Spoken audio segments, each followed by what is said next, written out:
Hello everyone.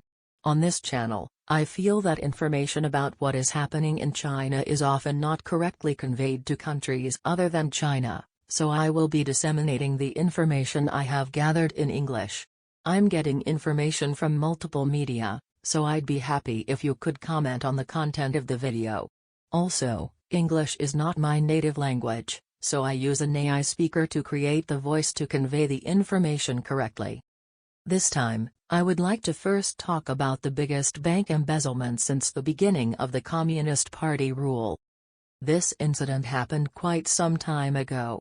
It concerns Bank of China, one of the four major banks in China.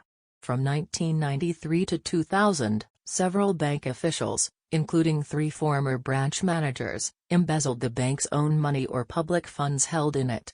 The embezzled money was removed from the bank by being transferred to another account under the pretext of lending.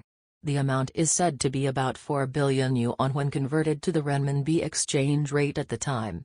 However, it wasn't just the RMB that was embezzled, it included more than $62 million in US dollars and more than $363 million in Hong Kong dollars. Also, since the euro had not yet been introduced at the time of the embezzlement, Deutsche Mark 1.46 million was also embezzled. And the public money held by the bank was embezzled, amounting to 355 million yuan, or 20 million Hong Kong dollars, or even $126 million. This is a 7-year embezzlement from 1993 to 2000. So how did this embezzlement come to light? In 2001, when 1,040 branches of the Bank of China integrated their systems, it was found that the US dollar that should exist did not exist, and an investigation was conducted. Embezzlement has occurred. However, the culprit first detected that an investigation was underway, and fled to a foreign country before being caught. Looking at the details of the article, it seems that the escape destination was the United States. By the way, if you transfer a huge amount of money to a foreign country through criminal activity and escape, it is not always possible to take it with you. For example, even if you flee to the United States, it may still be a crime under local laws in the United States. Money laundering of money obtained by crime, such as illegal remittance, is also a crime, so there is a possibility that it will be caught in the United States. However, the Chinese authorities continued negotiations to hand over the criminals to the United States. There are quite a few cases like this in Japan, but the perpetrators committed crimes in Japan, and the person who gave the orders was living outside the country. Sometimes the organization that controls the crime doesn't get caught. However, of course, legally, the Japanese police cannot go to the site and arrest the criminal, but there are cases where the local government cooperates by demanding that the criminal be handed over through negotiations between the governments. In particular, overt crimes cannot be left unattended, and intergovernmental negotiations are sometimes conducted. Even if there is no treaty to extradite the perpetrator, deportation may still occur for committing an offense under local law. Several criminals involved in this case were arrested in the United States and then sent back to China, or they have requested a trial in China and returned to Japan. In 2021, a man who was a former branch manager was forcibly deported from a foreign country after 20 years, and it is said that the trial began on May 11 of this year in a court in Guangdong Province, attracting attention. In addition, although it is said to be embezzlement of 4 billion yuan at the rate at the time of embezzlement, it will be an embezzlement case of tens of billions of yen when converted to Japanese yen. Moreover, this embezzlement was carried out at one branch of the bank, and since it was not discovered even if such a large amount of money was withdrawn for 7 years at that time, doubts are cast on the bank's management system. It was due to human manipulation, and if the local upper management had the intention of embezzling funds from the bank, it seems that there were circumstances that were difficult to discover. As I mentioned earlier, the Bank of China is one of the 4 largest banks in China and a very large bank. The whole is now integrated into one system and centrally managed. If you try to extract a huge amount of money in the name of a loan, you will probably find out However, it is still possible for executives of small banks to lend money to dummy companies under the pretext of loans, embezzle funds from banks, and run away with them. Even more difficult is when a dummy company is set up with the obvious purpose of embezzling bank funds. This is to create a mechanism for the purpose of embezzlement, and while it makes it easier to expose it, if you collude with the management of the other company and make a huge loan, it is a matter of mere management judgment whether the purpose is embezzlement. It becomes difficult to distinguish between. The main problem in China today is the questionable situation of massive lending to the real estate industry in this way. Banks don't expect to be repaid in full. The real estate industry is heavily financed because Chinese real estate developers are huge, have many clients and many employees. If bankruptcies occur, unemployment will skyrocket and the unemployment insurance system may cease to function. Not only the unemployment problem, but also related industries will be adversely affected.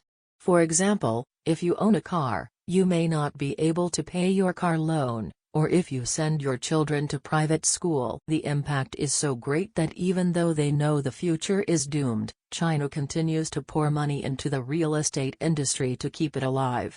Recently, there has been talk of increasing the inflow of funds into the real estate industry, and stock prices have reacted. However, this does not mean that the real estate industry will be revitalized in the future and the risk of bankruptcy will disappear. In fact, many companies may go bankrupt, but the government is at least showing a willingness to prevent bankruptcy, which only spreads a sense of security. In the long run, this doesn't solve the problem and the money isn't flowing where it should be. China's domestic economy must change its structure of dependence on real estate. Industries other than real estate must develop to be profitable. If money continues to flow into the real estate industry like a black hole, nothing will come of it, and it will fall into a vicious circle of paying off debt with debt. Such a wasteful flow of funds continues, and the situation is such that there is no exit in sight. If you are asked if there is any other means, in reality it may be a helpless situation. Still, even though we don't know what the future holds, we need to at least keep the flow of money flowing by keeping money flowing into the real estate industry and avoiding investments. This is because various problems such as large-scale unemployment, chain bankruptcies, and the collapse of social insurance may occur. Even though we know it's dangerous for the real estate industry to continue to increase its debt, the current situation has no choice but to continue.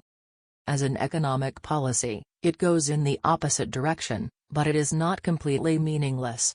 In short, there is an implication that money is distributed to many people by turning funds into the real estate industry. In other words, it's like giving away money for free. Simply put, it builds buildings with no demand, but at least it keeps jobs and creates demand for related industries. For example, concrete and interior materials will sell. Now, it is becoming a situation where we have no choice but to understand that it is such a disparate policy. However, the problem is that the Chinese economy will not improve because it keeps doing the same thing all the time. For the time being, the money will go to the real estate industry and related industries, but if the excess supply prevents sales, it means that the money injected through the bank will not be recovered. The result is a very dangerous situation for the bank. Of course, bank failures are a serious problem, so the government will inject money into banks before they become dangerous. However, if this situation becomes chronic, people will eventually start to worry about the value of the renminbi. This goes without saying, but the Chinese government can supply renminbi if needed. The Chinese government's supply of renminbi is not unlimited. An oversupply will lead to a decline in the value of money. Theoretically, the renminbi can be supplied without limit. Even now, it is becoming quite difficult to maintain the value of the renminbi. Under such circumstances, if the Chinese government shows a stance of supplying a large amount of renminbi, the idea that it is dangerous to have renminbi will spread. So, although we are not doing a mass supply of renminbi, I am sure that we will be driven in that direction eventually. I think some people are worried that the renminbi is threatening the dominance of the dollar, or that the renminbi will become the world's key currency, but I don't think that is possible. Of course, there may be cases where we have no choice but to use renminbi because we are sanctioned by the United States and cannot trade in dollars, or we have no choice but to use renminbi because we are like debt slaves to China. Even so, it will not be a situation where the renminbi rules the world. Occasionally, there are articles that make a fuss about the RMB's increasing proportion among the currencies used in trade, but even though it is increasing, the RMB's proportion of the world's total trade is still being used. It's not about what percentage it is, it's about a single-digit percentage or something like that. When obtaining information, it is necessary to check the facts by properly confirming the percentages and figures. That's all for now. See you next time.